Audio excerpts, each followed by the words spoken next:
Today's guest is extremely, extremely important.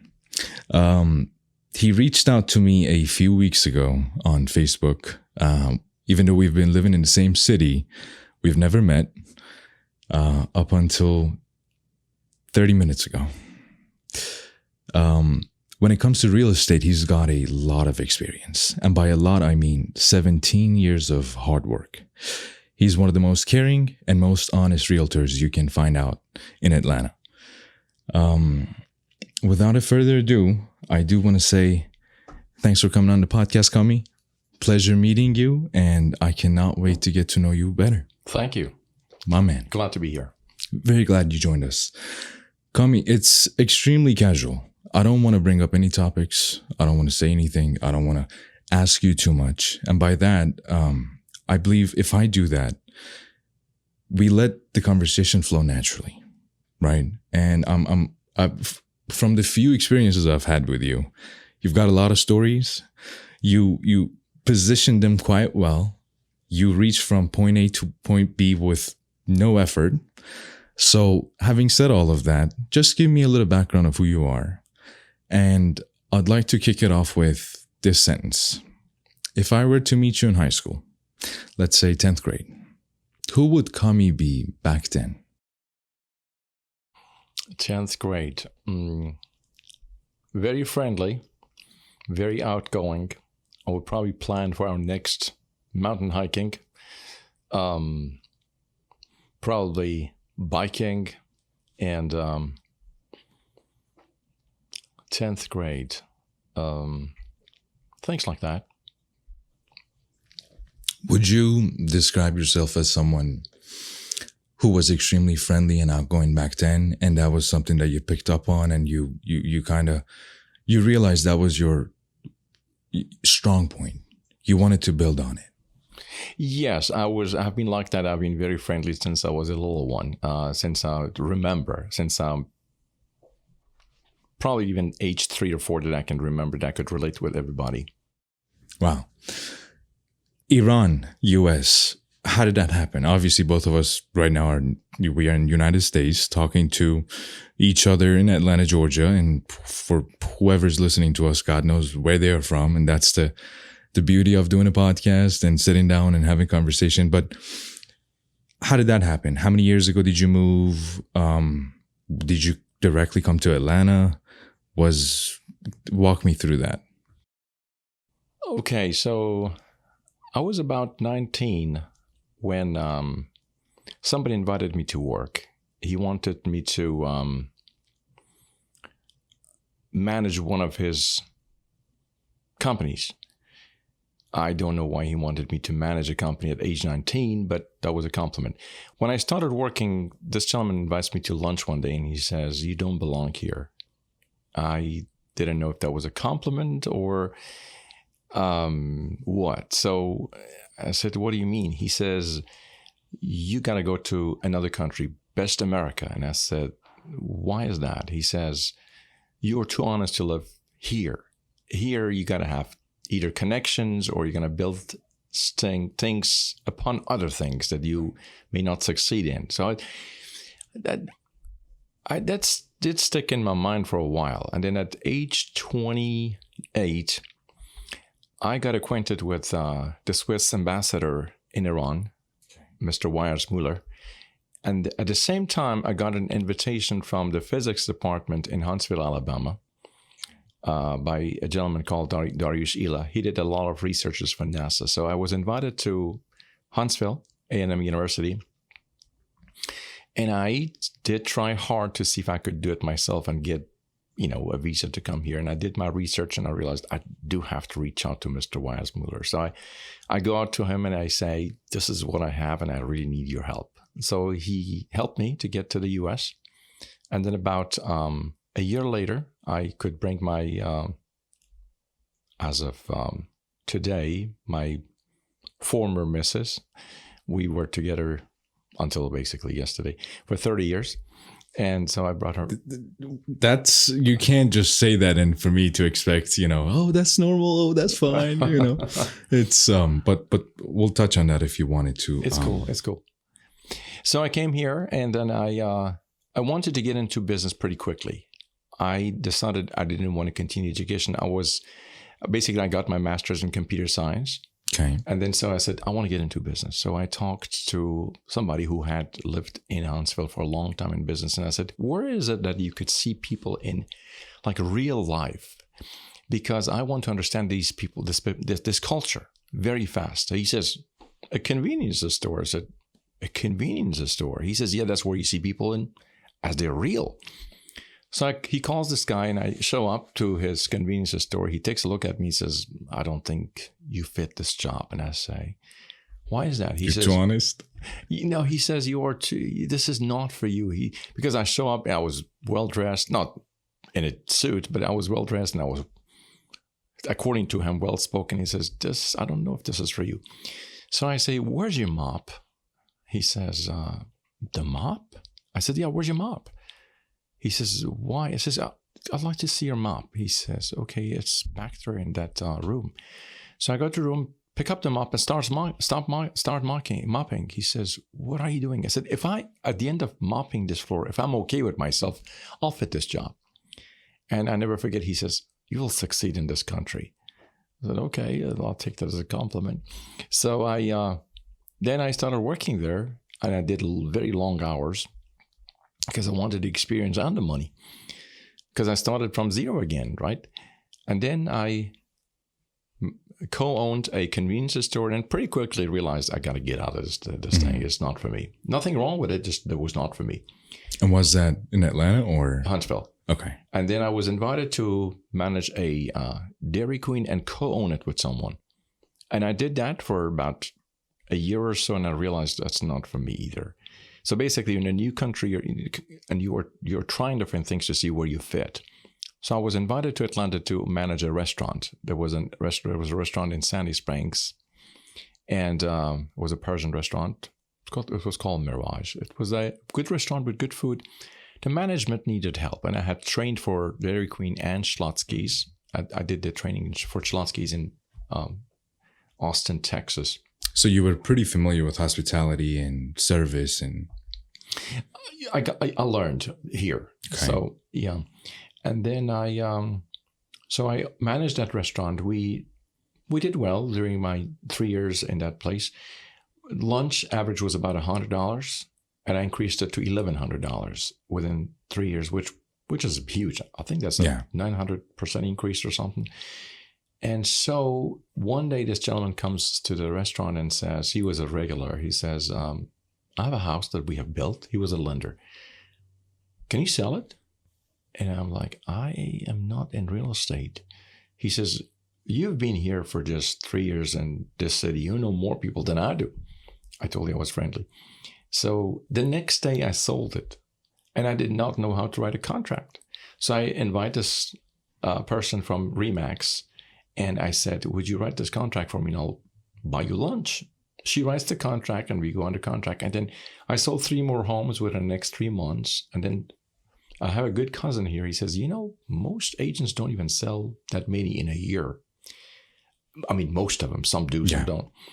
And so I got into real estate. So that's how it all started for me. Interesting. I mean, just by talking to you, whether it's over text or, talking to you in person, every time we talk, you've got a story. And I find it extremely amusing that most of the people that I have come into contact with, whether they are Iranian, they're American, they're Chinese, doesn't matter.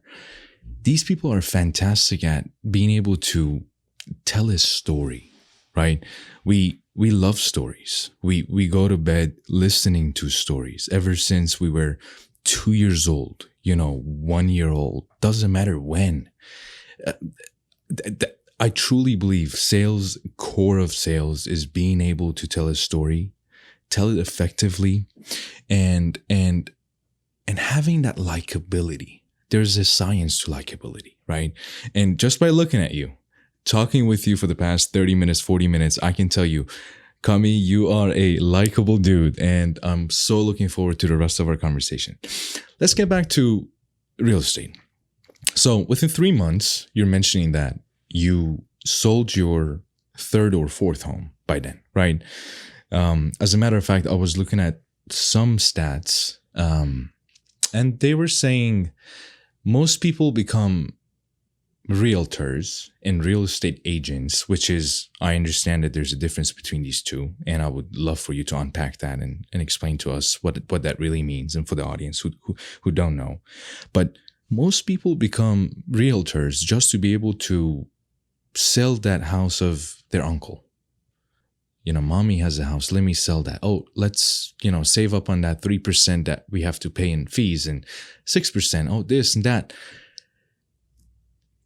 What got you in real estate, and obviously kept you in real estate for 17 years, right?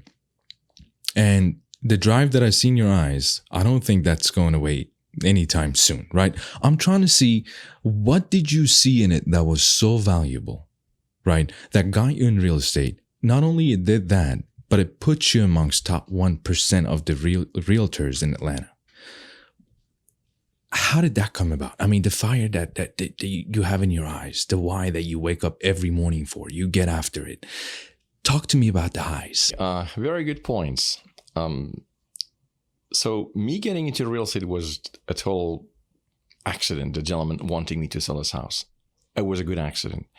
I think what helped me the most was a few things. One is me being able to connect with basically almost every type.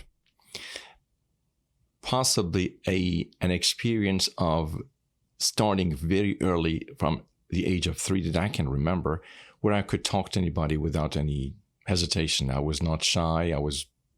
I don't know if it is confidence or it's natural, whatever that is. So I had an experience, a long time experience, talking to everybody. I mean, I would not care if I can tell you, if they say the president of the United States, who or whatever, it doesn't matter, not getting political, is in the other room, I have no problem going and saying hello.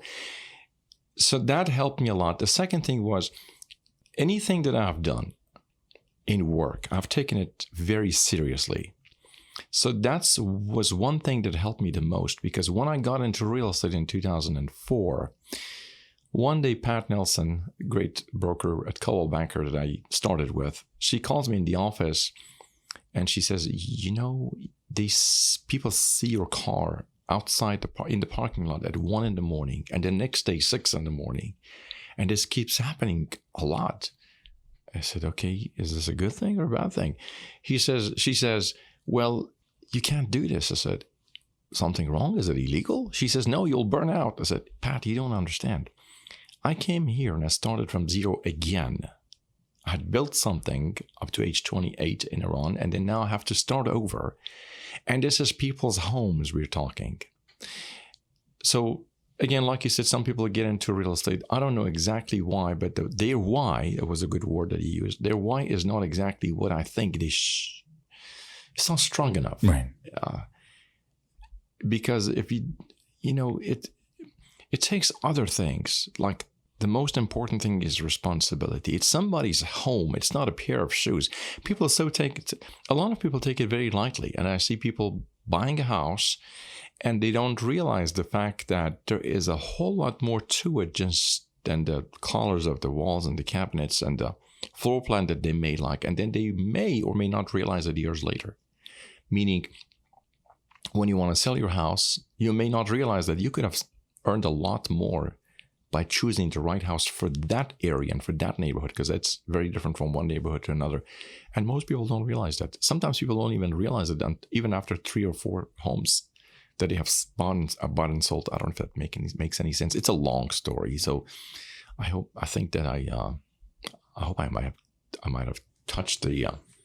Oh, you touched it, but no. Since there are no limits when it comes to time, I'm going to hunt you in every corner.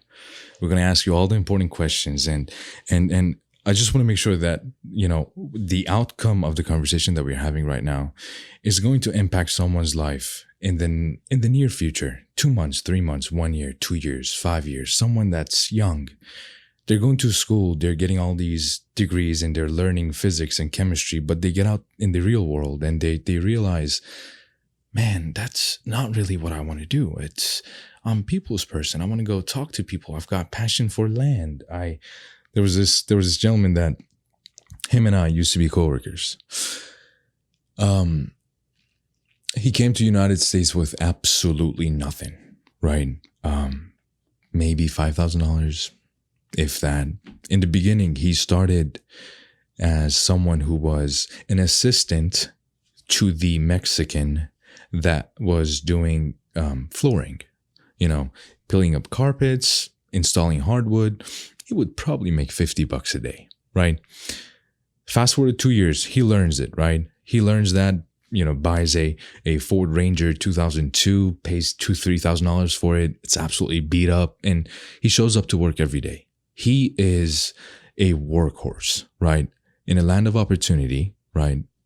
The country that we all know as United States of America, land of opportunities. Land here, put your head down, do work, do some more work, do some smart work, and get rewarded for it.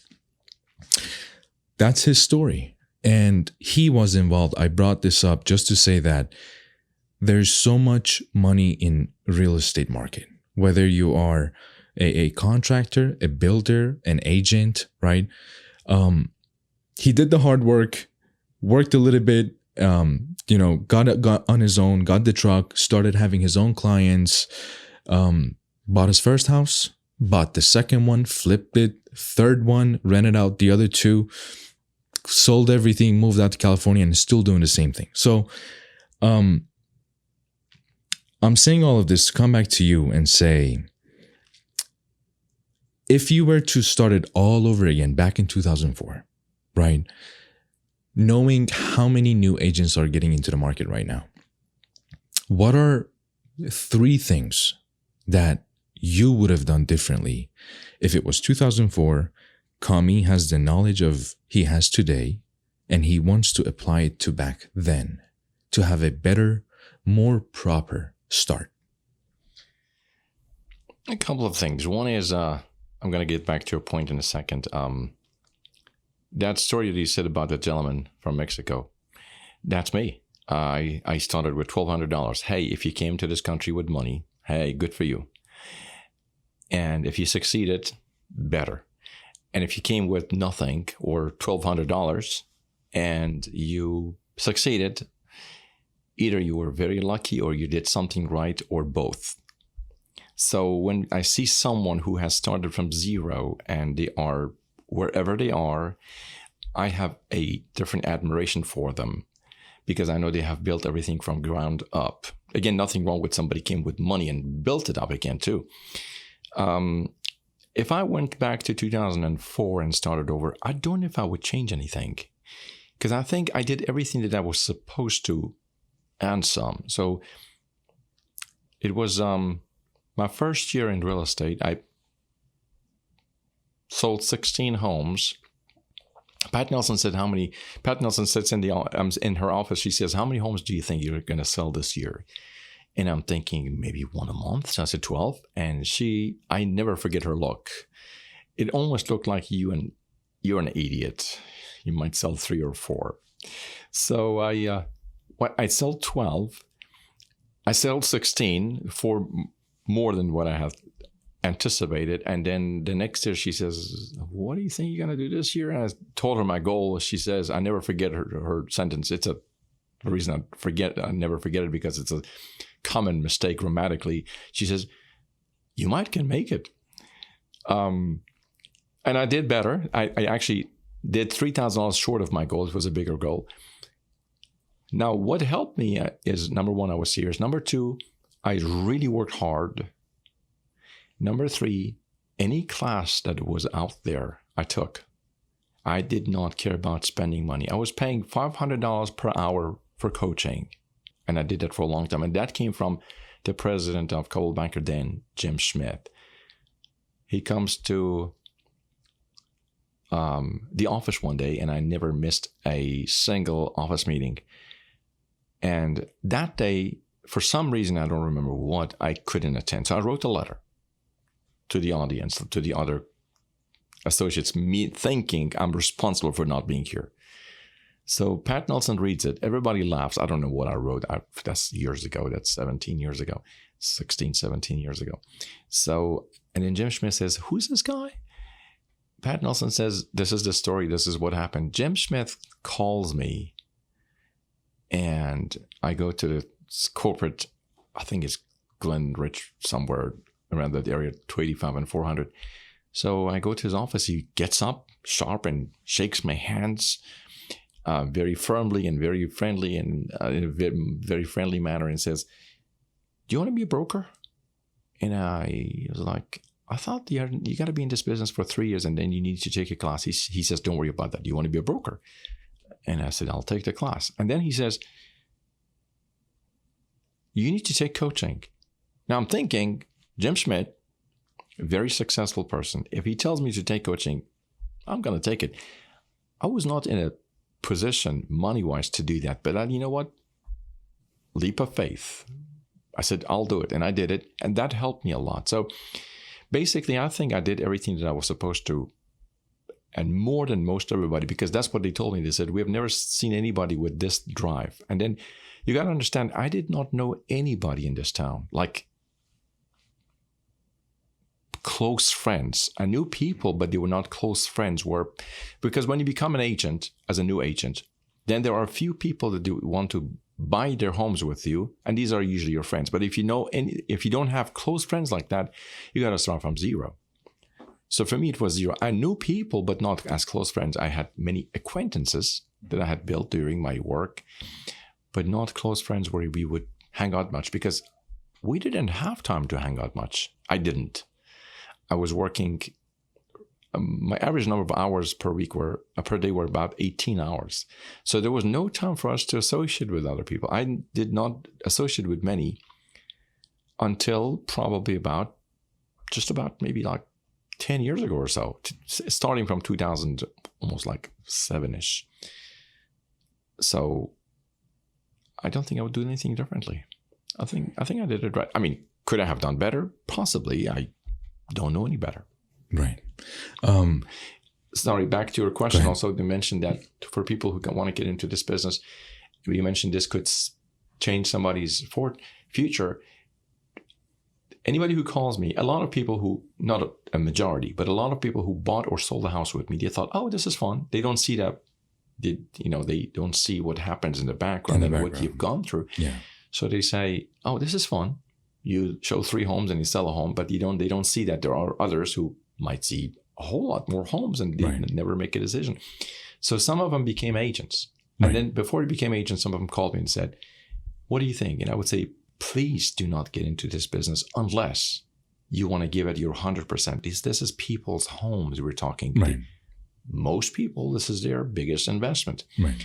So people get into business when it is a good market, and then they disappear when the market levels off or goes down in any cycle, and then they just disappear. Right. So does that answer your question? Oh, yeah. It answers my question and some more. Just to touch on a few points that you just mentioned here. So you've got to be people's person. If you are even thinking about becoming a realtor, you have to be people's person, correct? Yes. That's a non-negotiable. Yes. And then there are some who are not as much, and then they don't do that well. They might sound like they do, but they don't. Okay. Reality. Being people's person, for one, that's for sure. You mentioned training. Learning more about your craft. Mm-hmm. Not thinking that, all right, I learned it once. This is old news now. Let's just rinse and repeat, which obviously we see with many companies nowadays. Somebody gets into the business, right? Does something for 5 years. Another kid entrepreneur shows up with better, brighter ideas. They are sharper. They have more knowledge, and they start doing the same exact business a lot better than you and put you out of business. So investing into yourself, I'm assuming that is available just like any other market. You go to seminars, you read books, you listen to podcasts, and you associate yourself with a few that know a lot about one specific thing, right? All that. So I never forget, there was a gentleman next to me, an older person, a very nice guy. He says, he gives me a series of tapes. This is 2004. He gives me a series of tapes, like cassette tapes. And he says, this is John Hopkins. I forget who the gentleman was. He says, this guy is great in sales, so listen to them. And I listened to every single tape several times. There were things about the tapes that I liked. There were some things I did not like because I didn't want to be salesy, because I thought my job is more customer service and help and not sales. Because this is, again, people's homes. I have a lot of respect for a home. Right. So lots of tapes and then lots of CDs. Anything that was about you being a better you, I tried. Very quickly, was that the gentleman that sold one house every day for 365 days? He was not in real estate. Okay. I don't remember his name. He was not in real estate. He was in sales, not in real estate. I believe the one that's on top of my mind is How to Master Art of Selling. How to... Are you talking about Brian Tracy? No. No. It'll come to me. I'll look it up during the podcast. The I'll let people you know. who are in these things were Napoleon Hills that I listened to many times. Think and Grow Rich. Absolutely. And then Brian Tracy is one of the ones. And then before all these, there was Earl Nightingale. He is someone that a lot of people go to. If you have not heard this, you want to listen to The Strangest Secret. Type in YouTube, Earl Nightingale, like the bird. Earl Nightingale, The Strangest Secret. Okay. So then that's a pretty good thing to listen to. So there were people like this that I kept listening to over and over and over, because every time you listen to it, you learn something new. The one book that stands out in my mind from Brian Tracy is Eat That Frog. Eat That Frog. Yeah. In translation of that, for my Iranian listeners out there, it's قورباغه بزرگ را قورت بده, something like that. ترجمهش هم, the translation is by Zahra. I'll make sure to put the information in the description. But amazing book. It is. It basically tells you start with the hardest thing first. That's right. And tackle that, everything else becomes easy. That's right. I'm sorry. Back to you. You're fine.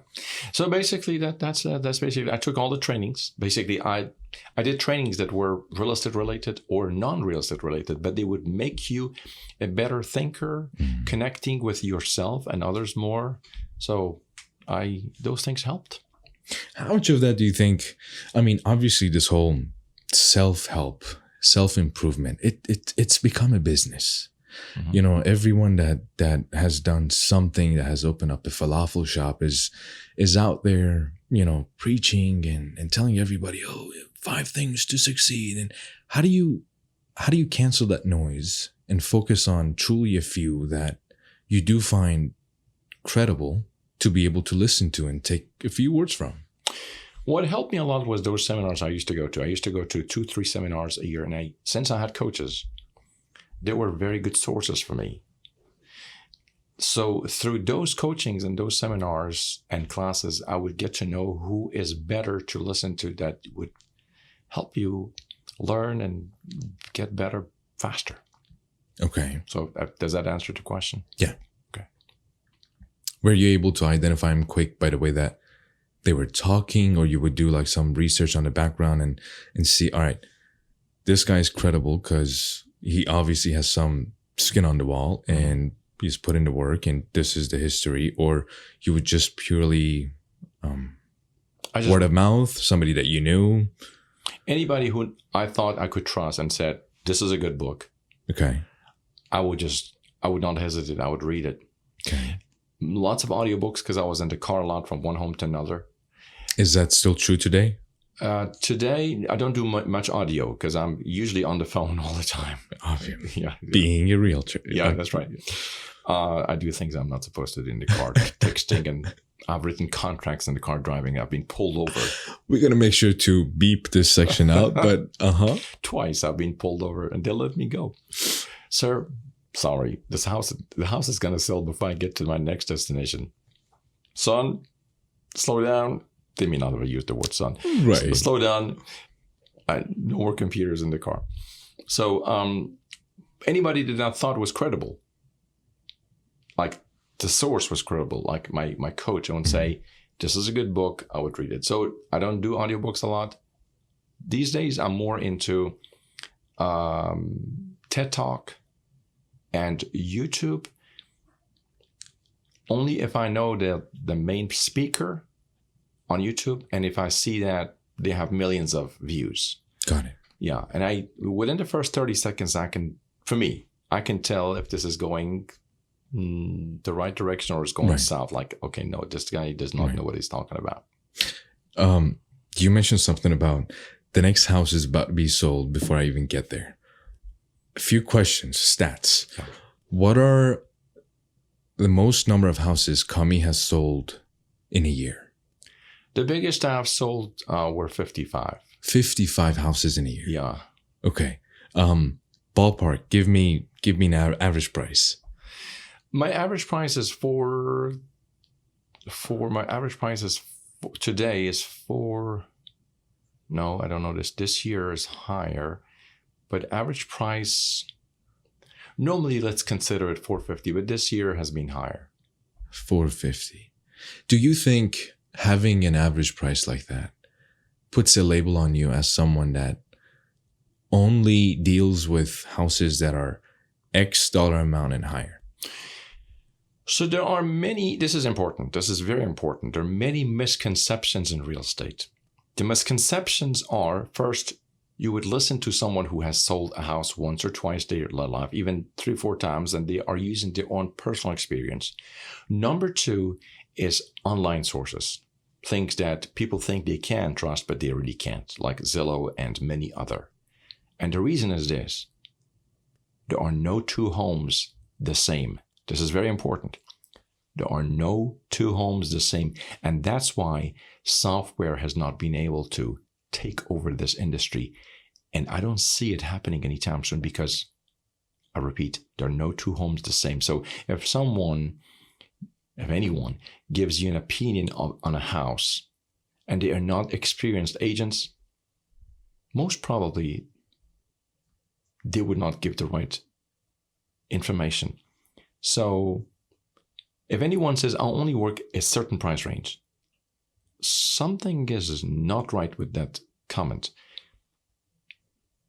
Or people who say, I'll only do $1 million homes. And then when you look at their sales and you see that there's a $150,000 sale. Right. So the most important thing is to be in one section only. Mm-hmm. Meaning, if you call me and say there's a $20 million shopping center, I'm not going to touch it because I'm not going to be of value to. And that happened to me recently. Somebody called and says, there's an $18 million shopping center. Would you want to help me with this transaction? I said, I can't help you. This is not something I can add value to. So I do homes. I understand homes from anything from a small shack, which I don't deal with, to a $4 million home that I have sold. So for me, there's basically no price range on it. But what is most of my price ranges? It's obviously in today's market, everything starts from $350-ish and up. Right. Anyway. Yeah, especially with the prices of homes going up drastically since COVID hit. Yes. And that thing, by the way, that didn't exactly... That cause it escalated. Yeah, that escalated during COVID time. But this thing started in 2010, and most people do not realize that. It's a long story, which that would be a different conversation. Okay. But that price increase, it started from 2010, and that's when a lot of Wall Street investors came to life. That was 2010. So you're saying it took 10 years for it to naturally... 10. Yeah. Okay. Yeah, there are many other factors, but this thing didn't start in COVID. It escalated into that in the COVID time. Do you see it going away anytime soon? You know, in 2017, a broker pulls me over, a team leader pulls me over and says, Cami, tell your clients market is probably going to tank in 2017. So I'm thinking, okay, so this guy might know something. So anybody who's buying a bigger home, I would say you may want to slow down. They say market is dropping. This was 2016, by the way. They said 2017 market is going to slow down. And I never forget, this gentleman wanted to see a house with me, and we see the house on paper mill 1.5. He says, "What do you think?" I said, "Is that Marietta?" Marietta. Okay. And he says, "Cami, what do you think?" I say, "They say market is going to drop." He thanks me. He says, "Well, I appreciate you, because probably many wouldn't tell me that. They would just wanted to sell the house." And then market didn't drop. And then they said market is going to drop in 2018. So it didn't drop. In 2019, I called this gentleman and I said, "Listen, dude, I'm so sorry. You were buying that house." And I was trying to be helpful. And he says, "Cami, you know what? Don't worry about it. I can appreciate the fact that you were being honest with me and you didn't want to have just another sale. And you know what? We're fine. I'm glad we didn't move, because now things have changed and we like the place where we are." Having said that, because of a number of factors, I'm talking about Atlanta. I don't know about other cities, because again, this is not something you just read on Google and Zillow. Right. This is very, very... So we have a macro information, which doesn't help much. It's the micro that you want to focus on. Let me tell you what I mean by that. Even in East Cobb, which is a great area, there's an area 82 and there's an area 83. Which one you bought your home in, you knew, if you paid attention right after 2008, which one was better. I never forget, a couple bought a home with me. Later on, she became an agent. And then we got he calls me, the husband calls me and says, "Do you think we're in bad shape?" And I gave him an example. I said, "You are in the area, not even half a mile from the other one, where your prices have held up a whole lot more." And then when I explained, this is where the micro comes in. So when you know the micro, then you're ahead. So having said that, coming back to your question about Atlanta, with the number of people coming to Atlanta, and it is not new. Like, let's say 3 years ago, about 50,000 people were coming to Atlanta. Well, if 50,000 people, they're all couples. Not, let's say it's not 50,000, it's 25,000. These people need places to live. Well, some of them want to buy a home. Some of them would want to go to an apartment for a year or so, but they still want to go buy homes. We're not producing 25,000 homes a year. So what happens to the inventory? It gets to where it is today. So based on supply demand, very basic laws of economics, and based on other things, which I want to get into, I don't see why prices should drop. Okay. In 2007, I told a lot of people the market was going to drop. This was not because of what a broker told me, because this is when I was taking a lot of heavy coaching. And then when I told many people said, "Oh, the market is booming." And then a lot of people lost. And then in 2010, when I told my clients and friends, market is going to change fast, like a flip of a switch. And the reason I knew that, because Wall Street people were buying here. I got calls, 2 calls. Somebody says, "We want to buy 150 homes by the end of this year." And I'm like, 150 homes? I didn't do it for the criteria that they had, and it wouldn't work for me.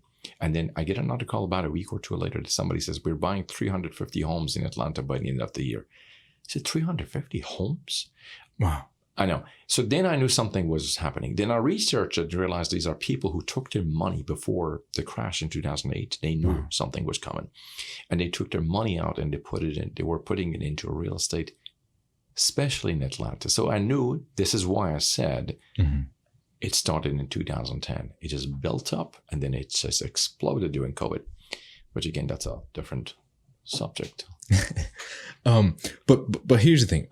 Yes, talking about Atlanta, and obviously there are a few other hot areas that we can pinpoint and talk about. People are moving from New York to places like Atlanta, Texas, Florida, all over, right? The money that they have to pay over there for a 1-bedroom apartment in New York is probably the north of $600,000-$700,000, right? They come down here with that kind of money. They can buy a 5,000 square feet house, right? Basement, 3 stories, big yard. They're just fed up. They're like, why are we paying all this money? The taxes are insane. The quality of our living here in such places, LA, New York, are absolutely terrible, and we want to move to an area that's more reasonable, right? On the news, not too long ago, I was looking at, I think it was NBC News, Lester Holtz, don't remember. They were interviewing a lady that was saying, my husband and I, we are in our late 30s. We have a 5-6-year-old daughter, and we have been saving up our money for the past 10 years to be able to purchase a house in our own community. It was somewhere, I think it was in Winter Springs, Orlando, which actually where my mom lives. So she said, the market is so crazy right now that all of these people that are from out of state are coming in here with their dollars, buying homes here that are, in our budget range that we can afford. And just because they are richer, they have got more money, they are taking the opportunity away from us, from being able to become a homeowner, right? Like right now, put yourself in the shoes of a 22-year-old, 24-year-old that just finished up college, has worked about a year or so, has saved up some cash. Mom and dad are helping, right? A house goes on a listing, right? It's $240,000.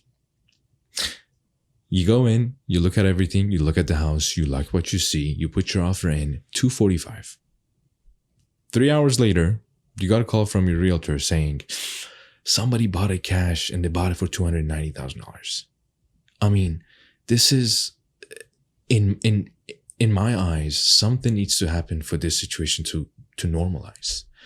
And I'm sure when it comes to the market, it's fantastic for you, people like you who are extremely active in the market. But for the normal crowd, it has been extremely tough. Correct. If the buyer is on the same page as their realtor, things happen faster. What I mean by that is some people come in with their own agenda. It's cultural. And then there are some who come in and say, what do we do? And then some people who tell you what they want to do, they want you to do. So if in other words, somebody comes in and wants to guide themselves through this and having me on their side, it's one thing. If they want me to guide them through this, it would be another. Mm-hmm. So in other words, if they, which is most of my clients, fortunately, most of my clients are people who are better understanding, maybe because of the first conversation I have with them, they realize that this guy knows what he's talking about. And then that makes things easier. So you immediately take the driver's seat. They realize that I know what I'm doing. Okay. But see, I want to tie it back to our culture because you touched on culture. Yeah. We buy things from people who like us. We buy things who paint this image that they are a friend, right? It goes without saying, hey, my friend, would you buy these things from me? And we're like immediately, oh, my friend, what do you mean? But do you think when it comes to real estate and for that matter, anything, is it beneficial? Is it logical to just, listen to somebody and say, oh, I must be their friend. Oh, they're too kind. Even though they just started their business. Oh, let me be supportive of them. Oh, let me, this commission will probably help them a lot. Do you think that's really the best way about going to buying a house? No, that's emotional. Do you operate emotionally? I don't operate emotionally. I take my emotions out of it, and that's why I can help. Hence, the saying, do not represent yourself in court. Because you get emotional. I take my emotions out. I'm conservative in favor of my client, and I tell them that I'm conservative.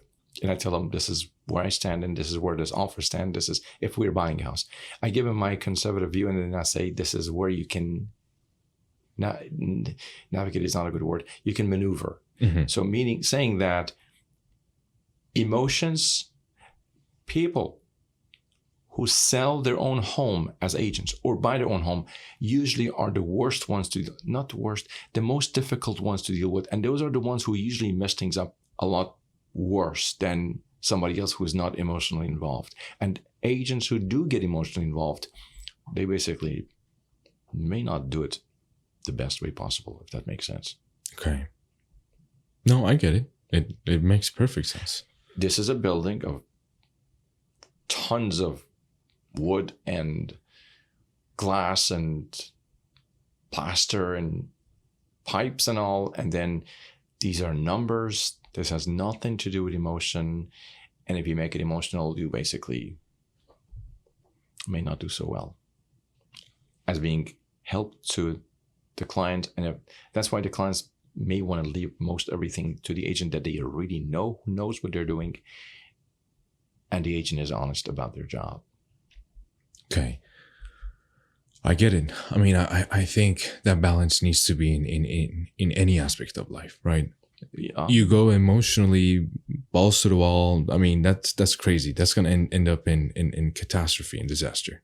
That's true. And obviously being too logical, you just miss out on the fun aspect of things, right? So I do want to say it's got to be 70-30. I mean, 80-20, 80 being logic, 20 being emotions. Do you think that's a fair ratio? For let's say the buyer, there is emotions involved because it's the emotions that sometimes drives them buy a place. I want a bigger place. I want a bigger backyard. I want a bigger, I want a pool. These are emotions mostly, right? This is where I have to take my emotions out of it to be able to navigate them. Does that make sense? Basically, I consider myself as a tour guide. I like that. You go to a different country that you've never been. You want to find someone who knows exactly where to take you for your money. How much do you want to spend? This much. Okay, so for this much money, these are the best places you can go. So we can go to this beach at no cost. This is the best part of the beach in town that most people don't know. It's not a tourist place. It is for locals. And then these are the type of restaurants. What do you like? French, Italian, whatever, authentic, whatever. So for this taste, I'm going to take you to these places. So that when you know the criteria, that's why I ask you a few questions up front, some questions up front, or maybe not a few, sometimes more. And then I realize where I need to take them during this trip. Now, if, in other words, basically you want to let the guide do their job. And once they do, then the guide knows exactly what to do, if it is a good guide.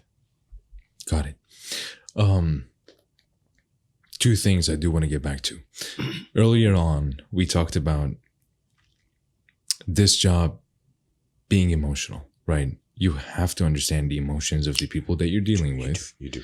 To be able to do your best. Do your best at what you are supposed to be good at, right? For a realtor today, or somebody that's, aiming to become a realtor in 5 years, 2 years, 3 years, do you for 100% believe that the job security is there? Meaning AI is not going to come in and take over. Zillow is not going to get any better than it already is to be able to help people buy the house that they want. Or for that matter, take it a step further. Blockchain, cryptocurrency, something that's already built into a chip that does all the hard work for you. And with click of a button, you just purchase a house, all of the paper, all that crap is taken care of. Do you see that job security for realtors in the next 5, 10, 20 years? Hard to tell. One thing I do about homes is that, again, that's back to the point that I mentioned. That's why I said it's very important that no two homes are the same. The first entity, I don't know what to call them, let's call them an entity. The first entity that wanted to take over real estate was Wall Street. They tried, and they did not succeed. Zillow loses money in some areas. I was a premier Zillow agent, so I know a lot more than most people do, because I did attend a seminar of theirs, and then I realized during that seminar, they were supposed to impress people. Seeing between the lines, reading between the lines, I realized that actually they don't know exactly what they're talking about. So people don't know that Zillow has lost a lot of money. Are they making money right now or not? I don't follow, to be honest with you. This is one of those industries where there would be more job security than, believe it or not, I don't want to name any other industries, than many other industries that you would not even believe. Let me give you an example, just one example, because a good doctor friend of mine told me. So let's say there's a surgeon here who is using robots to operate in Dubai. Now that robot will understand the moves of how to maneuver and around the surgery.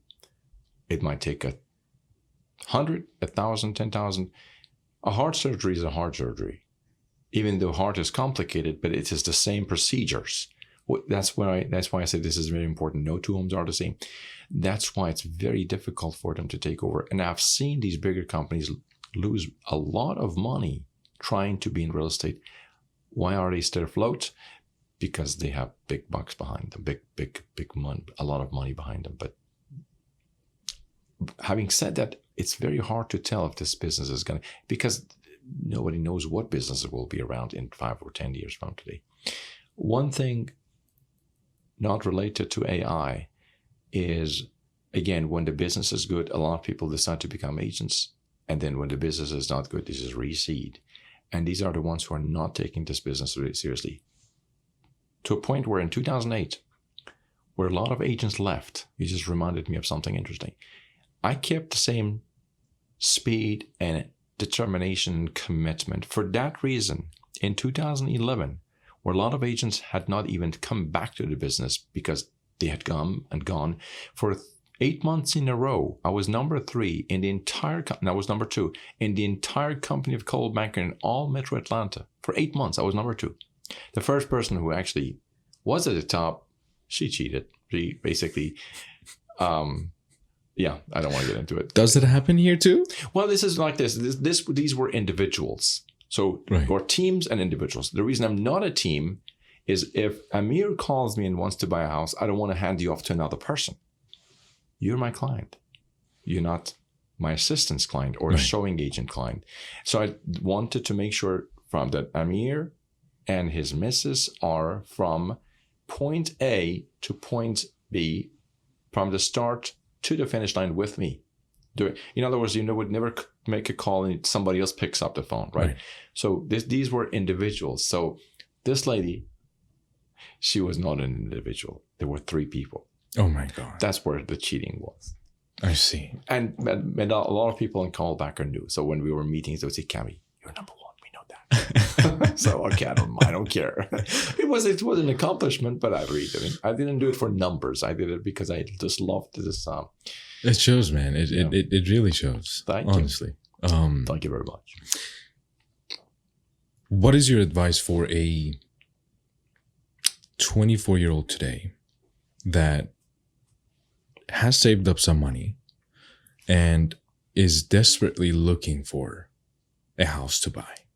Do you tell them to save up? What's your advice? First of all, rent never made sense to me. Rent is you make somebody else richer. Something some people don't think about or don't know is that you get a tax break when you buy a house. The interest that you pay to the mortgage, you take it off your taxes, right? So basically, let's say you're paying $2,000 and $1,500 in rent. And then let's say your mortgage comes up to $2,300. At the end of the year, about $24,000 of that money, almost roughly, I didn't use a calculator, is what you use to deduct from your taxes. So you're ahead. Having said that, your home is appreciated. So you're getting 2 benefits here. While you're renting, you basically all the money goes to the lender, to the home, to the landlord, and the landlord is using appreciation and depreciation at the same time. That's why they win as a landlord. It's again a different subject. So first, before you do anything, find an agent who knows and cares. Those 2 go hand in hand. Very important. That's very important. And then ask them what to do and exactly follow what you're supposed to do. So definitely buy. Yeah, always. Always. Let me tell you something. But I would love to give you an example. I am trying to buy. I am that 22-year-old that, is going out there and trying to look at the houses that are priced $220. I show up, I'm ready. I actually have done my math. I could afford the house, right? but somebody else shows up and snatches it for 250, 260. What do you keep trying and going at it? Do you lower your standards, go to other neighborhoods? What do you do? First, you got to understand where you want to be. So these are the things that the tour guide would help you. Where to be, right? So there are different factors. One is, do you want to be in a better neighborhood as far as schools go? Do you want to be in a neighborhood that is closer to your older mom or your work or something? Like, let's say you have a lifestyle of being around an area of activities like Chastain, or you want to have, you are at an age where you want to have a city life. Right, Pond City Market, Yeah, you can. Yeah. Or if you are more into this is not 100% true, but you are more into a combination of family living and schools, and then you would come, let's say, to Johns Creekish, right? Alpharetta, Avalon area. Yeah. Right. So first you got to determine where you want to be based on your budget, of course. And then what you do with that situation where you want to buy a home for, let's say, let's change its number because 220, you don't find anything anywhere anyway. So Yeah. let's say you have a budget of 350, but then people are offering more. These are then strategies. You need to sit down and really, really listen to an agent who knows what they're doing, and then you may need to make adjustments. Having said that, most everyone eventually makes adjustments. Some people do it fast. Some people they drag it and eventually do it. Otherwise, they just get frustrated with it. The sooner you do it, the happier you are. Trust me. The longer it takes, the more frustrated. People who say, oh, I don't get frustrated, I like the process. After the third home, they're like, I'm giving up. Right. Which, again, fortunately, that doesn't happen to me much, because usually, most often, people that say, this guy knows what they're doing. Recently it happened, same thing. Somebody who does not live here. And they both have very professional jobs, and they're both very highly educated. And he says, what do we do? We don't even know Atlanta. So I explain, I go over every area. So this is what you get here. This is what you get here. So they bought a home unseen. We're closing in 2 days. Unseen. Wow. They didn't have the time to come. They came here after everything was said and done. They came here to do for measurements and do other stuff, like add extra things to the house before they move in. So basically, they bought it unseen. But after the first conversation, he's a real estate attorney. After the first conversation, he says, I trust you. I'll let you do your job. Right. So when I said this home is not good, he would not pursue. He would send me something and say, what do you think? Not good. He would not even ask why. He would say, fine, pass, next. Things like that. There are a lot of things like that. A lot of It's for myself, I've not had that many experiences with realtors up until this point. And that's mainly because whatever I've done, it's been amongst ourselves, right? The houses that I have purchased, my stepdad has done down in Florida himself. As a matter of fact, he is he's a realtor himself. So any interest I'm showing in your field of work is because of all the conversations that are going on in our family about these stuff. But 17 years of experience, right? What are the most common mistakes you see rookie realtors are making now?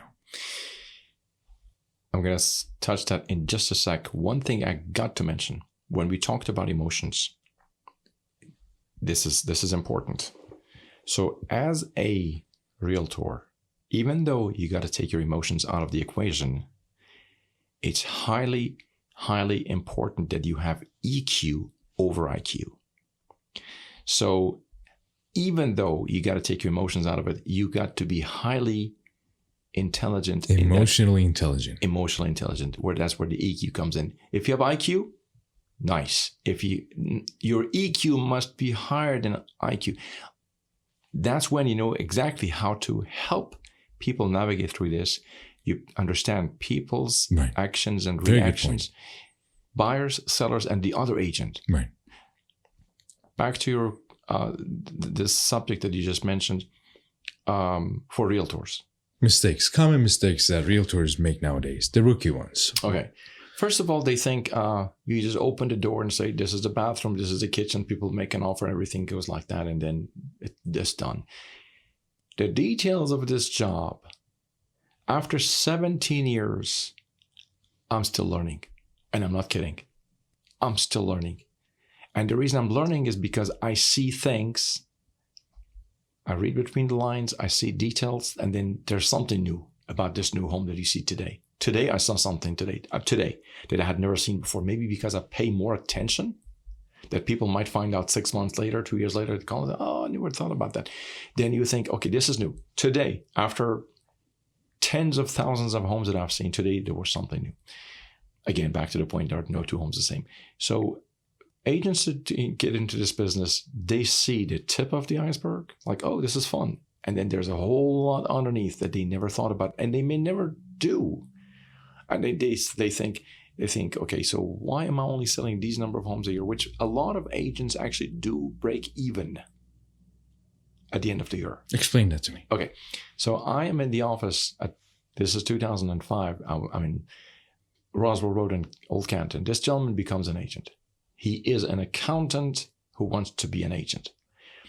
And then somebody talks about, like, I have sold these many homes this year. And he says, you know, you lost money this year. She says, no, I made money. She says, you lost money.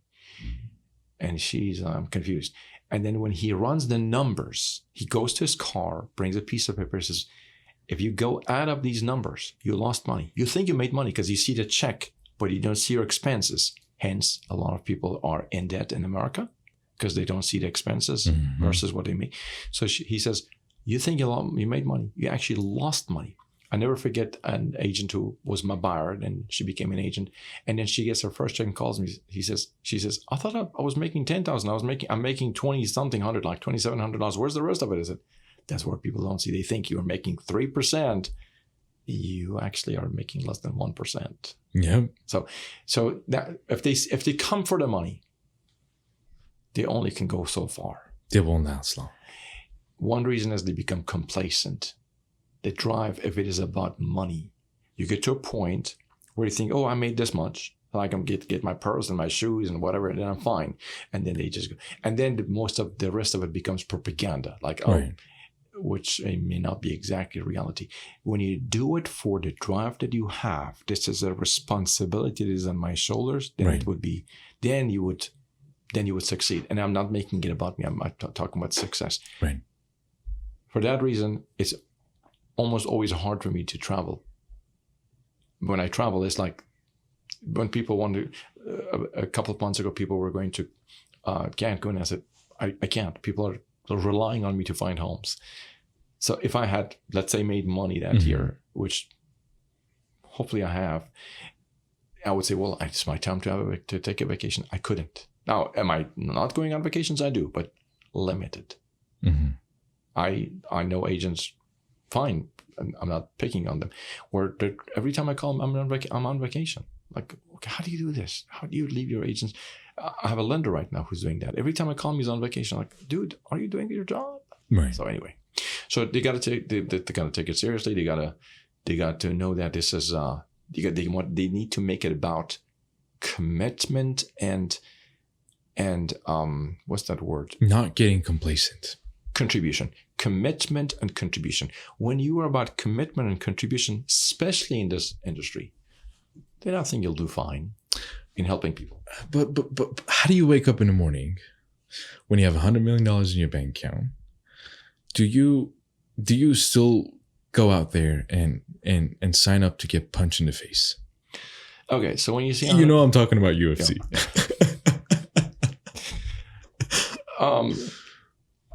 Let me tell you something interesting.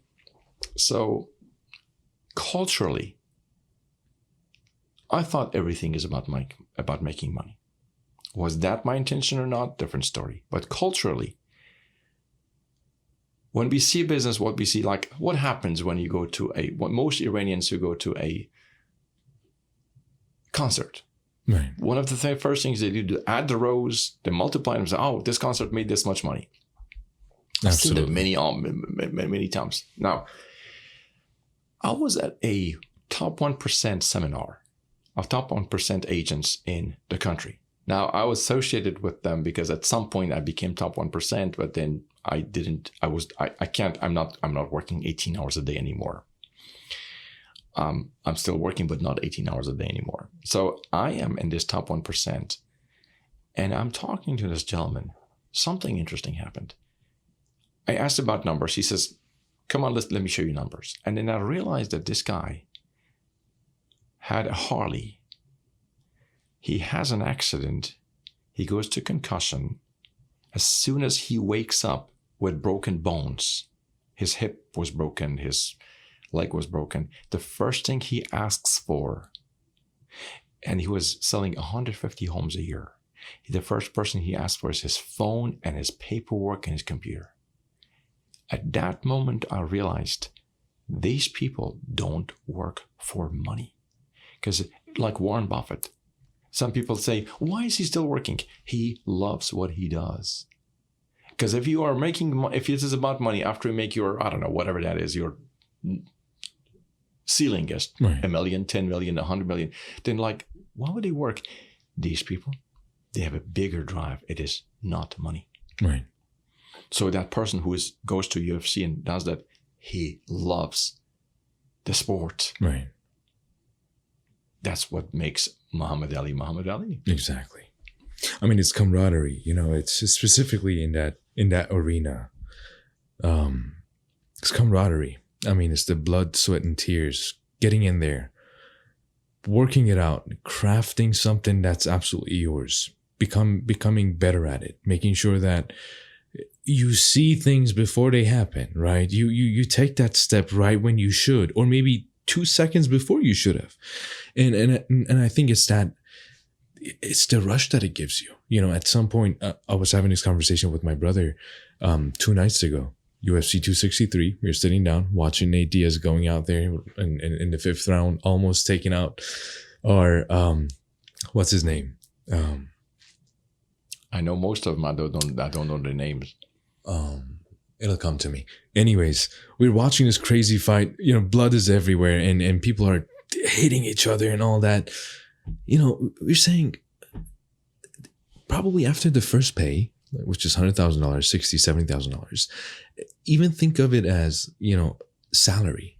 You get paid $70,000, $80,000 a year, right? Your quality of life doesn't go up as much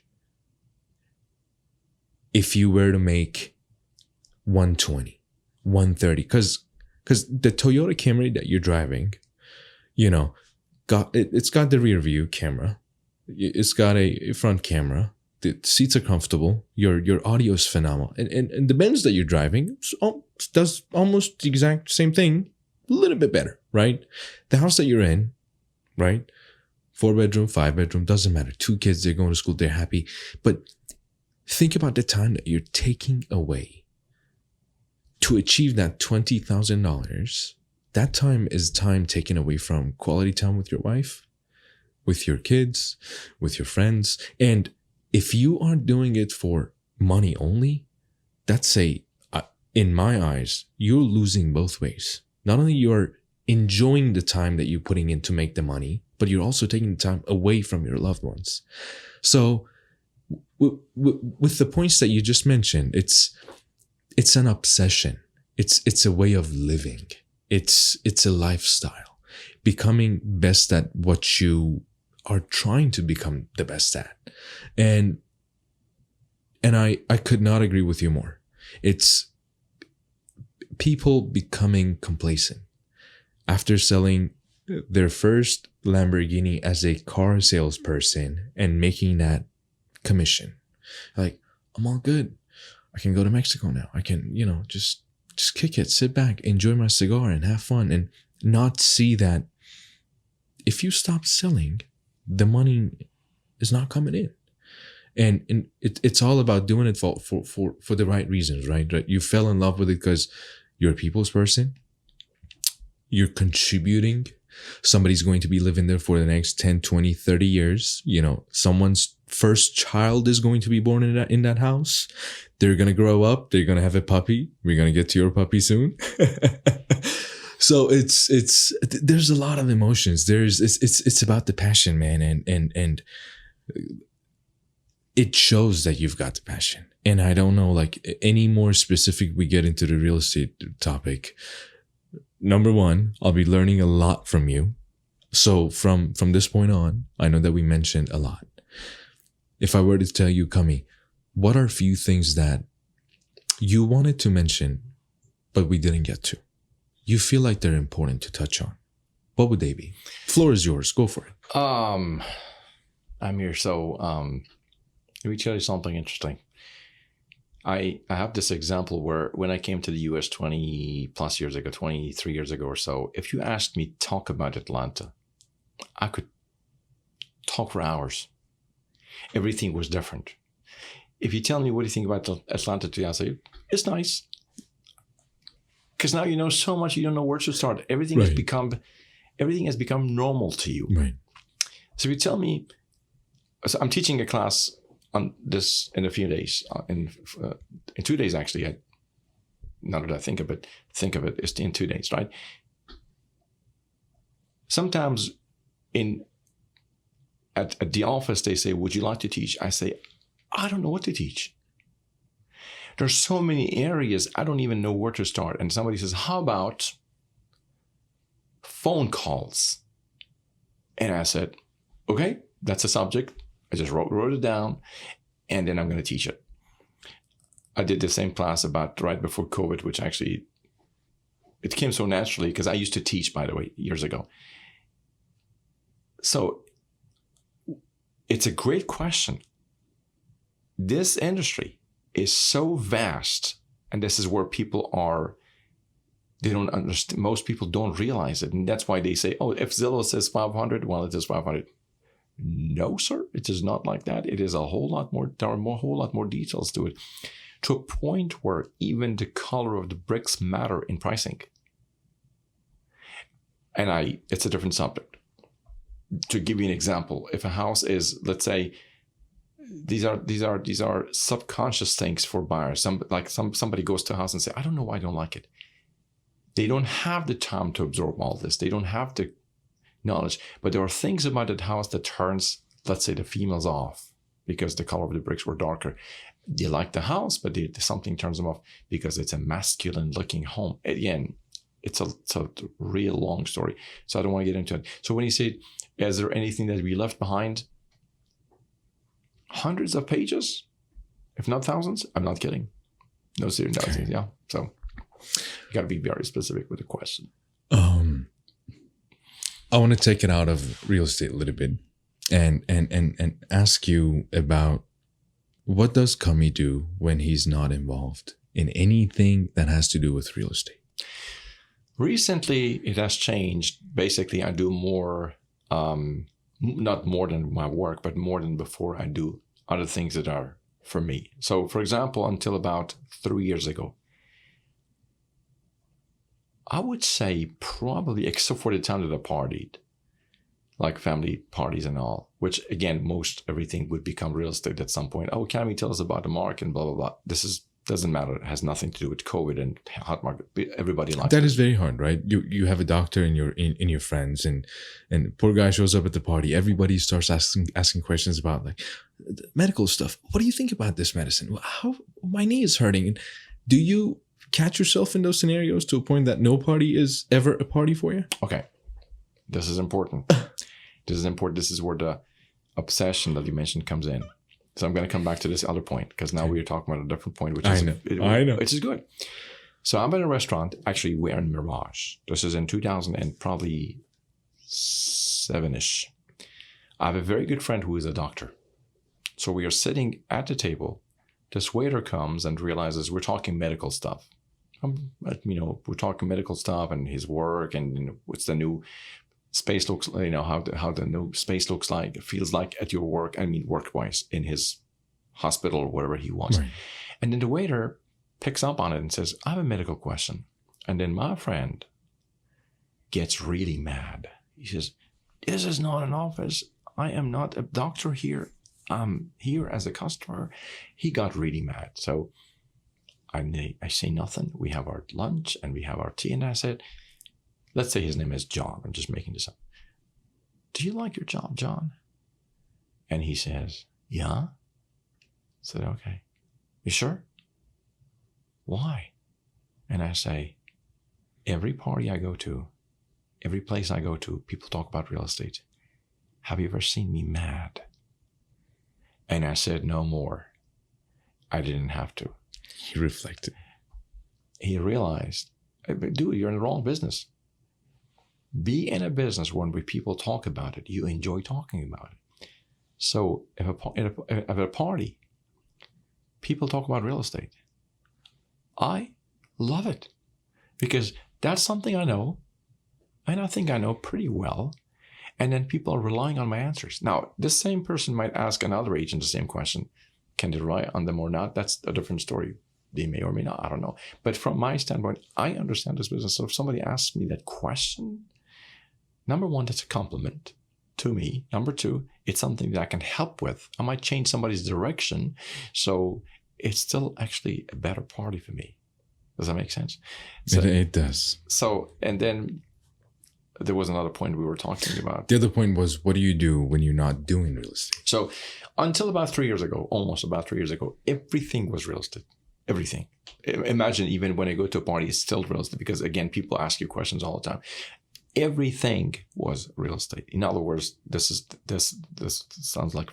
almost sounds funny. In other words, if somebody says, I could say 100% of what I do is tax deductible because everything is real estate, right? Books were about real estate. CDs were about real estate. Right. TED Talk was about real estate. May not have been talking about homes, but something that had to do with real estate. Right. And then from 3 years ago, I wanted to do more living too, right, like personally. So I got back to music. So that's when I joined a band in Kanun, and then we started doing music, and then I started singing, and I have sent out a few songs to friends. Nice. Yeah, thank you.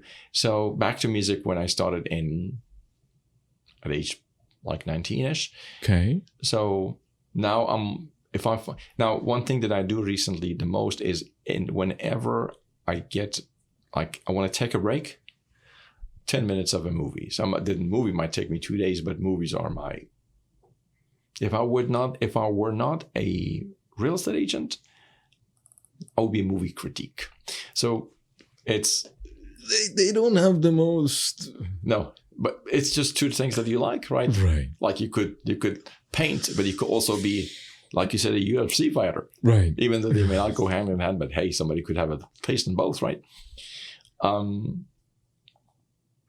So it's hanging out. Now these days, I am putting more time, obviously, out of my time with the puppy Goldie.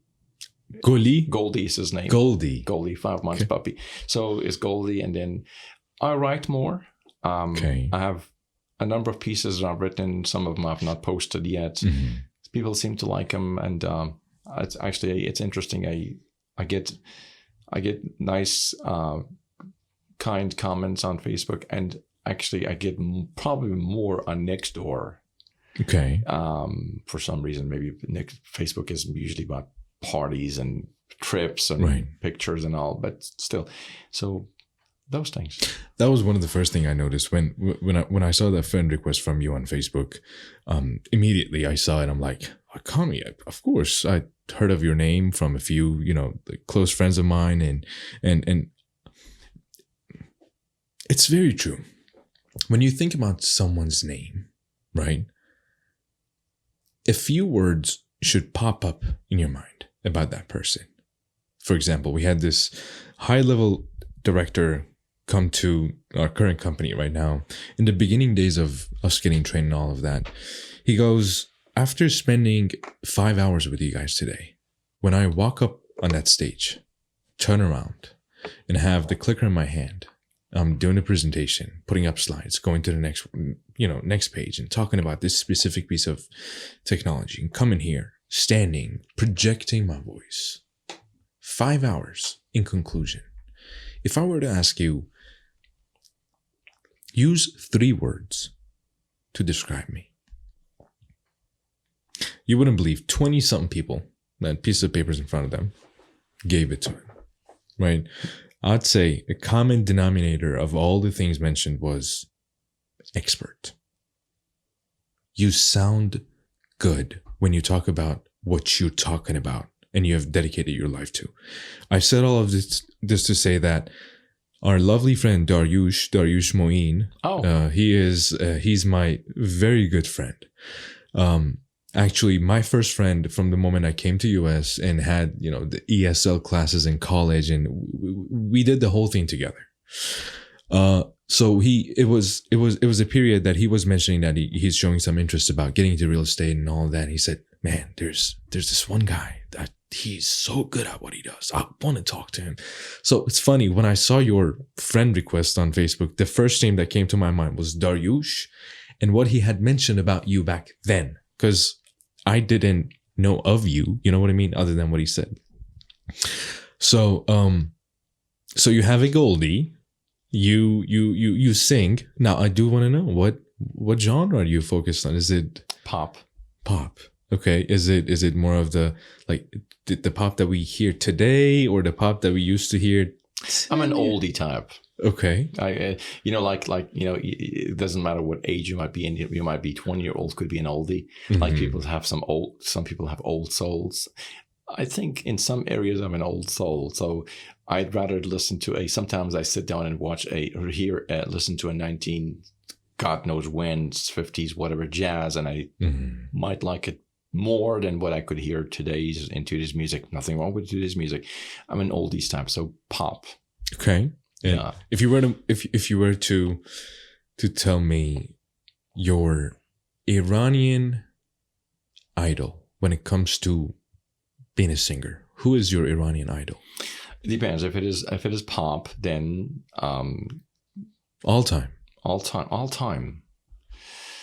Holy chicken mother. That would be a hard one because I listen to all types of, even though I sing pop. Give me two. Give you two. Well, then I would say, are you all time? All time. Give me two.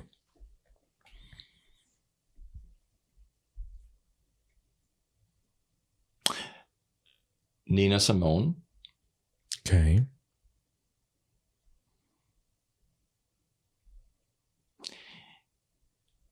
Pink Floyd.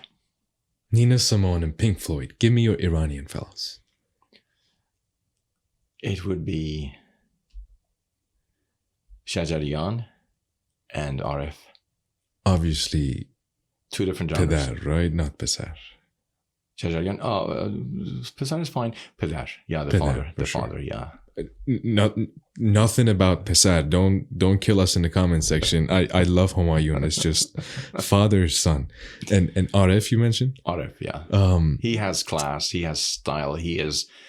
I think he's about 1,000 years old today. I'm kidding. He's like, I don't know, 70 something. 70 something. He's still sharp. Right. He plays soccer. He sings. When he sings a song, he knows who wrote the song, who made the music. Very knowledgeable. He's sharp, and he's still and this age, he sings like he's still 30. So that's one of the reasons I like the dude. And I used to sing his songs. Your favorite song from Arif? Bogzar Zemeni Ashena. Yeah. Is that the one that comes to mind? All the time. It just did. Have you covered any of Arif's songs? When I was we were one of the first underground bands. Okay. In Iran. This is when you could not invite the band to your wedding after the revolution, right? Okay. So we were one of the first ones not in Iran, actually, in Mershar and Karaj. So actually, there's a gentleman here who sings, and he said something, and he was nice. He said, your group were my idol. I mean, I'm sure he was. I mean, they were not. He's nice, and so, but there were not many out there. There were the ones that I knew of. There were only two of us. Okay. So there was one group and there was another group. So back then I used to do Arif and Ebi most of the time. Those two are the voice range. Did it take care of Ebi's songs or? I can't be heavy, but I could do most of his songs. Okay. I'm not even close to the Well, gentleman. this is opening it all up for a lot of possibilities for you and I to be able to sit down again we can, yeah. and talk about, now we could even switch it up entirely, do an episode in Farsi so we can also. I can send you some songs. Would love to. Yeah. I remember that you did mention that there were a few covers that you have done from, I believe. Did you also mention that they were the Iranian ones that you did, or? I've done Iranian, and I did a Frank Sinatra that actually I thought it would not get much, and I looked like it actually was a lot more New liked. York. The World We Knew. The World We Knew. Over and over. So so it's a pretty good song. Over The World We Knew. So that got more attention than I thought it would from people who are in music industry. And then one of the things that I did a Turkish one. I don't understand Turkish, but people thought I was Turkish. How is your accent when you talk Turkish? I can switch accents pretty quickly. Did you learn Turkish to be able to sing that song, or you memorize it? No, I just memorized it. Okay. I basically had to read what it means. Okay. May I ask which song it was? I don't remember. Is it one of these super famous ones? Not by many. You got to be in Turkey to know them. I'll send you the song. Is it Istanbul Turkish or? Yeah. Okay. Turkey. Got it. I thought it was Azerbaijani. No. This is Turkey. Got it. Turkey. Mm-hmm. Turkey. From what I hear, is the biggest number of good singers in the world. I could not agree with you more. Yeah, this is stats. According to at least one stat, it is this country has the biggest number of good singers in the world. They're extremely talented. Yeah. Unlike our music market right now, the more you listen to Turkish songs, the more appreciation you have for what they do. Even when it comes to their, soap opera and their TV series and their movies, and they are at such high level that we have a lot of catching up to do. Hence me liking the old Persian songs a whole lot more than these days. Yeah. Nothing wrong with today. Absolutely not. It's a different taste, but the richness that you had in music and today's music is, I don't want to get into it, but there is more. To give you an example, this gentleman, Facebook friend, we have never met, and he knows music very well. And then he realizes that we had a concert, and then he reaches out and he says, "Can I listen to one of your songs?" And he says, "Okay, I listened to your song and I would like to meet. Can you send me another song?" So I sent him a song from Banan. If I were to be more appropriate, I would say Ostad Banan, but anyway. And then he calls me within minutes and says, "The richness you have in this music is unbelievable." And when I said this is 40 plus years ago in Iran, he's like, "I can't believe this is 40 years ago in Iran." So that it was a different type. Yeah. I'm not saying, because when you say better or not, that's a different, It's an opinion. Yeah. So that's why I'm an oldie, especially when it comes to Iranian music. Music, your Goldie, and movies and writing. Speaking of your writings, I came across a few of them. I just, newly becoming friends with somebody on social media, you quickly want to see what they're about. If it's somebody who's posting selfies all the time and has no message. And anyways, going down your feed, looking at the stuff I'm looking at, you write from your heart, my friend. You sit down, you write so simply, and it usually opens up with a story. Today I was doing such and such and such. This happened. I just want to say I love you, my friends. Bam. Or sometimes it's lengthier, and sometimes. Do you ever think about doing like short stories series, or you just love writing it for yourself on your social media platforms? After my third piece on Nextdoor, I got a letter from the president's office that we encourage you to keep writing. So I thought, okay, so maybe my writing is not that bad.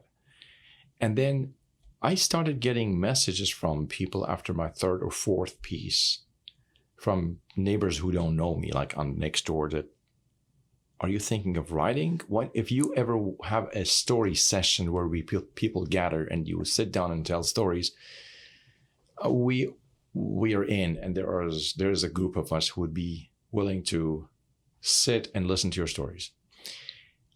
And then somebody says, why don't you make this a book, like your short stories? Because there are some that I have not posted yet.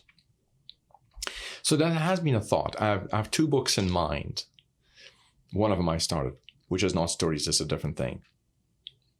It actually needed meetings with people. And that's exactly before COVID, so everything shut down for me. So this is something that I'd like to meet people and like what you do just a bit differently.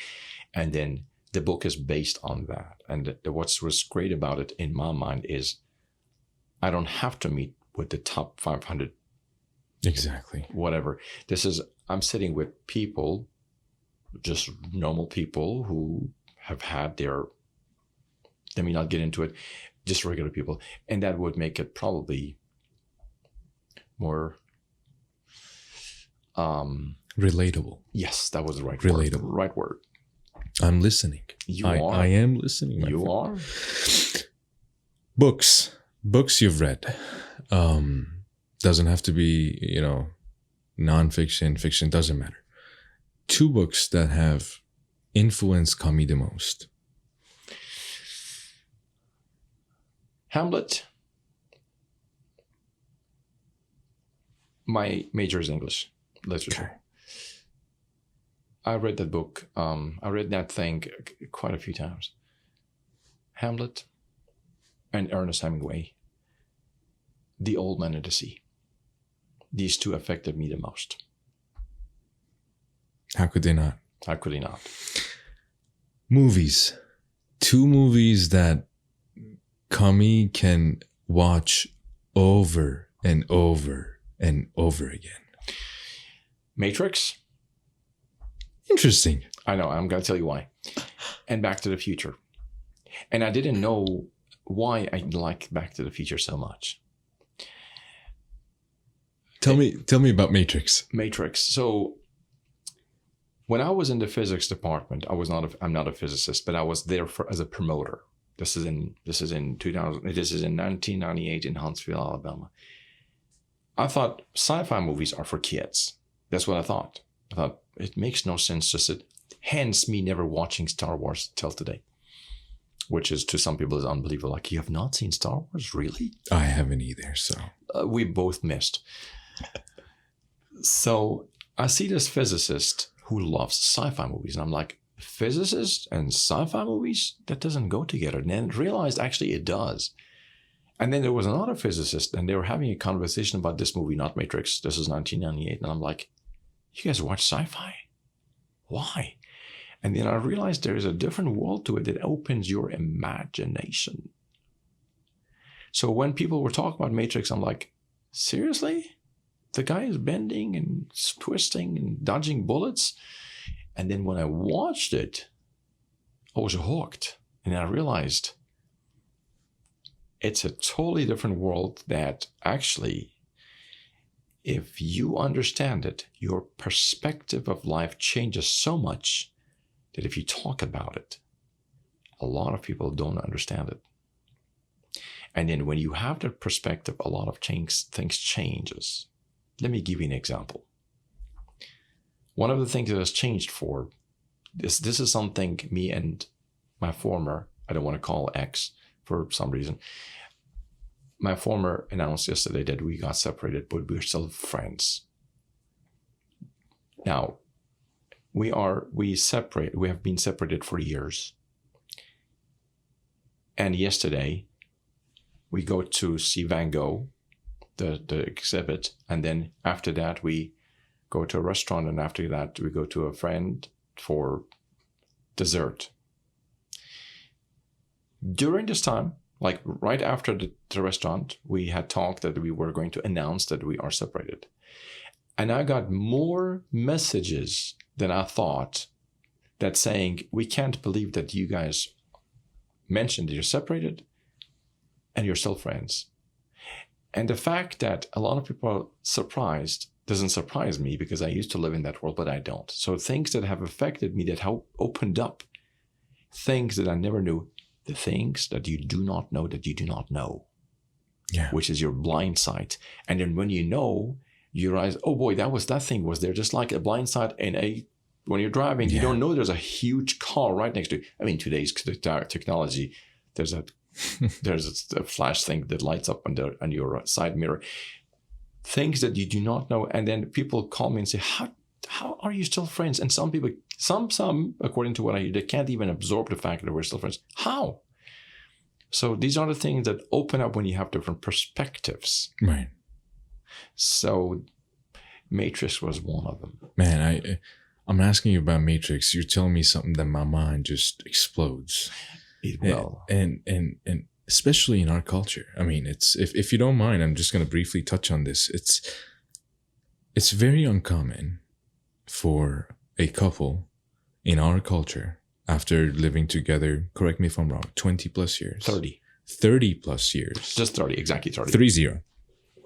To be able to say, listen, our end is here. No bad blood. Still love you.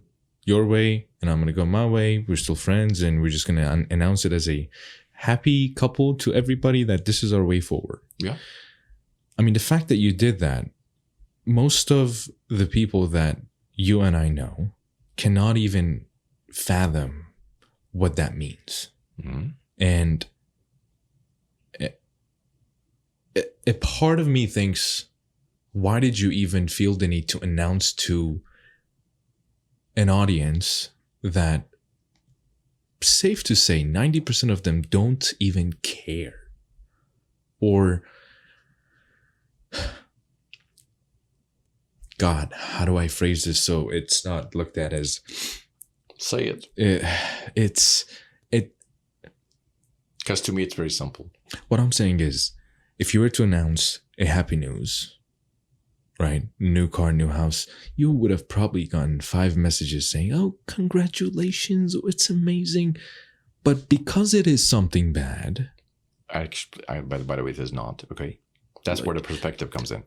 To most people... Your perspective, culturally. we're talking culturally, right? This is something, oh gosh, oh no, poor...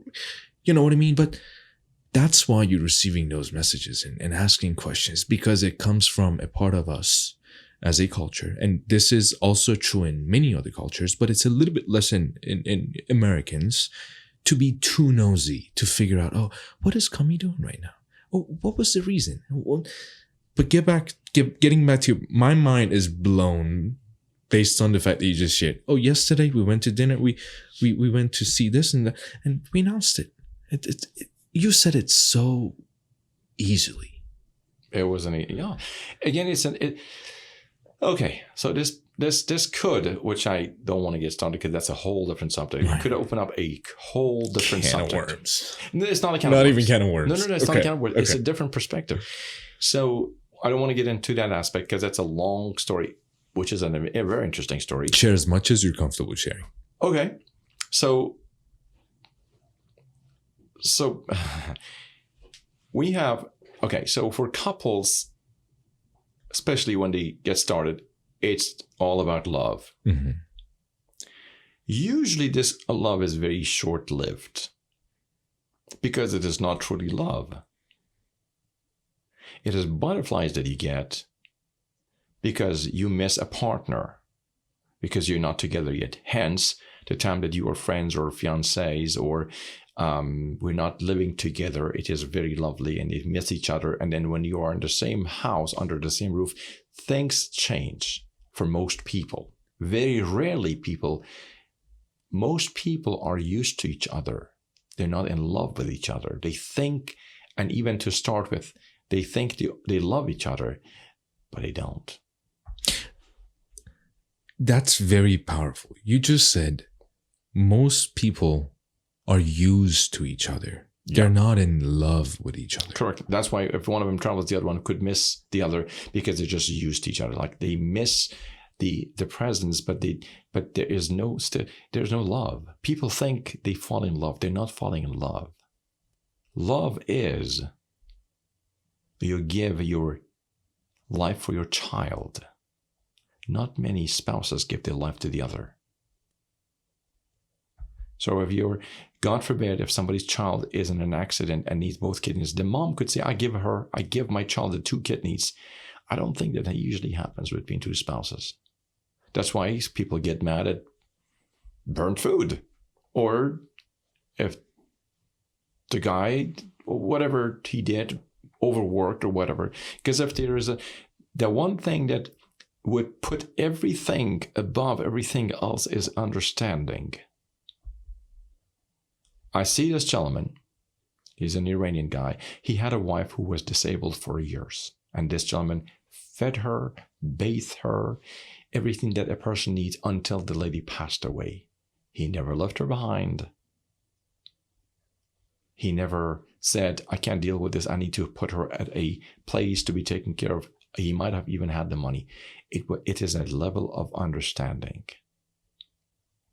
When you have the level of understanding, then everything else changes.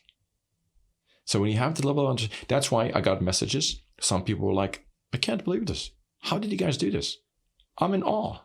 And some people are like, well, how is that possible? And then the message is like, man, I thought you were a great, I mean, this is what I heard. I'm not, yeah. I thought you were a great guy, but now I'd love to meet with you. This comes from a gentleman who is actually a great person that I met twice. He's a physician. He is like, this is my number. Can you call? I'd like to talk to you. How did you do it? So I'm not saying I know more than people do. My perspective in this area and a couple of other areas is just different. Right. I'm not saying better. I'm not saying worse. It's just different. That makes things easier. Man. Let me give you another example.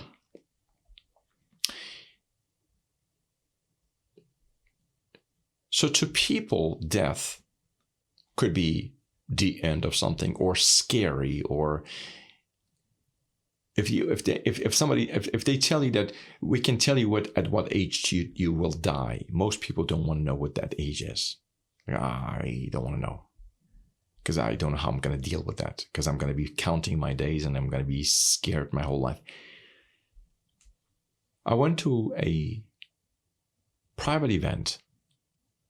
There were only about 8 to 10 people there from different parts of the world, and I was very privileged to be there. This was not an event for money. This guy does not do these events. He just got so many calls from these people, and these guys were at this level. Let's say, I'm just making this up. They're all doctors, and I'm in kindergarten. About the knowledge about this event. After that event, everything about my perspective of life and death changed to a point that death has become an interesting. It's not like I'm going to die and I'm happy to die, but I'm not scared of death anymore. So to me, death has become a very interesting point in life. So after that, my perspective of life changed to a point where it made me, a part of me being a whole lot more peaceful as that. So this is, again, a level of understanding. Coming down to perspective. So that's where understanding puts everything. Understanding is probably understanding and awareness is at the top of everything. But on its own, for an individual to get to that level of understanding and awareness is already a tough thing, right? Imagine you're now dealing with 2 people coming up with the same level of understanding and awareness about something that they'll be deciding together. That's match in heaven, baby. That's match in heaven. Yeah. No matter what, friendship, partnership, life together, business. Sometimes I'm shocked that we have been here for 400 to 500,000 years or more, and we still need to learn a whole lot more. Yeah, I don't think Yeah, I'll be questioning things till I'm dying. Like, oh, what does that mean? How do you do this? And, man, Kami, is there anything that I forgot to touch on? I don't know where. I mean, there are so many things to touch on. It's you don't know where to start. I mean, your questions were great. So you did this very well. So We're kudos to you. just my pleasure, brother. Yes, Thank you. Thank you. You did very well. What can you touch on? This is, look at this as, This is a page of thousands of pages of not my knowledge. I'm talking about things that could be touched on. there are a lot of things, Yeah. and we can go with the flow. We can talk about anything you want, or we can switch it all off, and then we can get to the part that I'm excited to get to. We can. All right. Or we can do it another session. I'm open to it. I'm happy. Absolutely. And the one reason I'm happy to do that is because knowledge and words, if used well and taken well, they can change people's directions, other people's directions. That's how things were changed for me.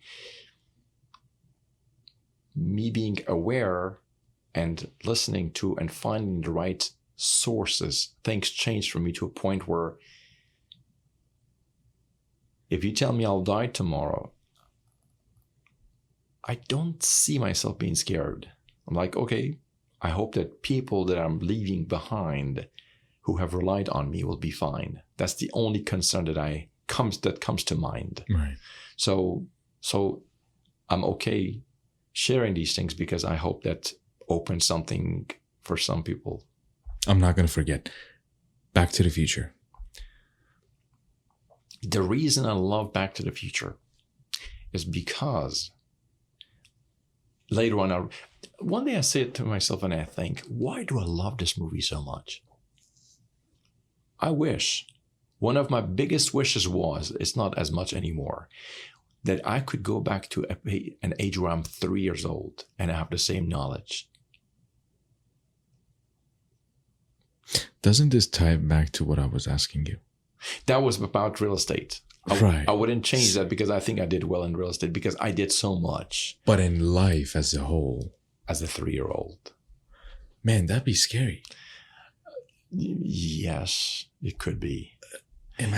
Just imagine the amount of information that poor kid is going to have at that age. The way he or she looks at things and doubts things and knows that that's not the right thing to do. It's maybe the beauty of the life that we are all living in is the fact that we get to make the mistakes that we make. It's fine, yeah. But if we take the Kami that we see today and put him back into that 3-year-old's body, your experiences wouldn't be as profound. If I had the same knowledge and they put me a 3-year-old, the biggest thing for me is I could change many people's lives. But what about your life? Mine is already there. I'm already at peace. I like making mistakes. Calculated mistakes. It's even uncalculated, if that's the right word. It's okay. There's nothing wrong with it as long as you're at peace with yourself. It's the regrets that kills you. Do you have any regrets? At this point, not as much as I had like years ago. At this day, I'm a whole lot more in. That's why I said I used to think that one of my biggest wishes was to go back and be a 3-year-old and have the knowledge I have today. But today, that's not something I think about as much anymore. That's why I've not watched Back to the Future for the past 3-4 years. I used to watch it every time that it was on. I'm like, oh, I want to see this. If I tell you I've seen that thing more than 30 times, I'm not kidding. I've seen it more than I've seen, even though I loved Braveheart and I love Godfather, I've seen Back to the Future more than anything. Oh my God. Yes, sir. Give me 5 things you cannot live without.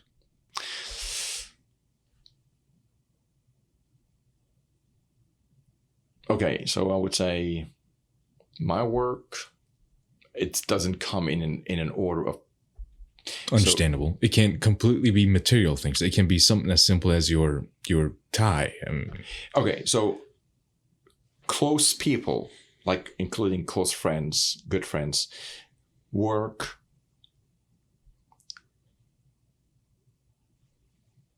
music, movies, and learning.